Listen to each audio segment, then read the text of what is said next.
Nebraska took the field here for another two-a-day practice session on Wednesday. Hi, this is Sean Callahan for HuskerOnline.com, and we talked with head coach Mike Riley and several players following Wednesday's practice, and still no update at this point on the future of assistant coach Keith Williams. You know, this is a most serious situation. We are still exploring and talking and finding out as much as we can. You will know when we know what's going to happen. So if you can just leave it at that for today. I don't really have anything to add. This is ongoing right now in-house, and because of the seriousness of it, and I just don't have anything else to really give you.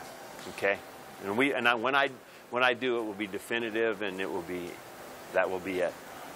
In the meantime, without Williams on this staff, veteran wide receivers like Jordan Westerkamp, Alonzo Moore, and Brandon Riley have really tried to take charge as they bring graduate assistant Hardy Buck along as the new receivers coach at this point.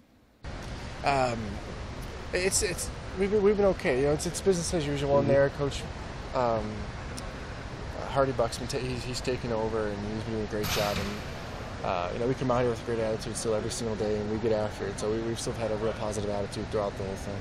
Westerkamp added that the entire group of wide receivers is in full support of Williams as he goes through this difficult time.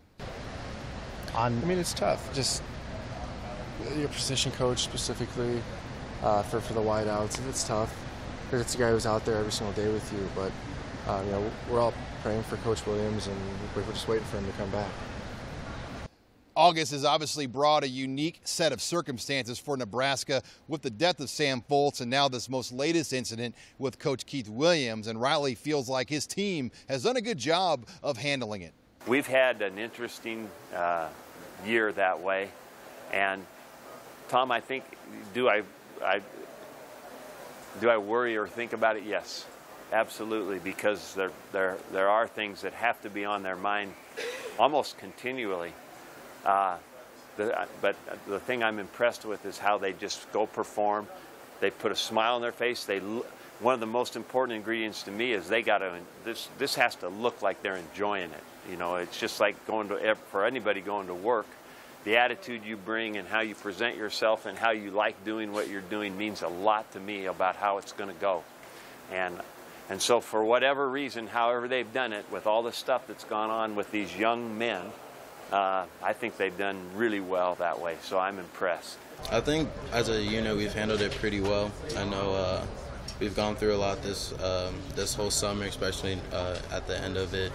But I think it's just brought us all a little closer, just because we know at the end of the day we can all fall back on each other. In other news at practice, Riley wouldn't get into what exact freshman will see the field this year, but he has a pretty good idea, and you get the sense one of those guys that will be on the field week one is running back Trey Bryant. Trey Bryant, even with our depth at running back, which we like a lot, Trey Bryant's in the conversation. So he's one of those guys this week that we say, okay, because I think I mentioned him. Didn't I mention him kick returning? Didn't I say that? Yeah, ability-wise, he could be a very likely guy. So we're talking about roles. What can he do?